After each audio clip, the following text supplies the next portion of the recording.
Les sécheresses sont la terreur des agricultures et de tous ceux qui dépendent de l'agriculture pour vivre. Imaginez maintenant en vivre une qui dure presque 10 ans. C'est ce qu'ont vécu les habitants du sud des Grandes Plaines des États-Unis. Qui plus est, cette sécheresse s'est accompagnée de violentes tempêtes de poussière qui ont tué les gens et les cultures dans toute la région. C'est ce qu'on a appelé le Dust Bowl. Il a cessé de pleuvoir en 1930 et l'année suivante, d'énormes tempêtes de poussière qu'ils ont appelées vents noirs ont submergé des maisons entières dans le sable. En 1934, des millions d'hectares qui avaient nourri de nombreuses familles étaient devenus inutilisables. 3 millions de personnes ont dû émigrer. On estime que 5 millions de personnes sont mortes de faim.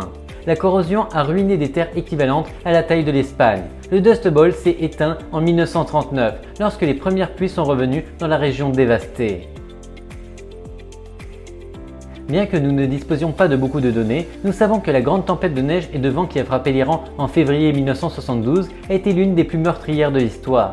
Elle a fait environ 4000 morts et rasé quelques 200 villages autour de la ville d'Ardakan, dans le sud-ouest du pays. Dans le nord-ouest, près de la frontière turque, le village de Sheklab et ses 100 habitants ont été ensevelis sous 2,5 mètres de neige.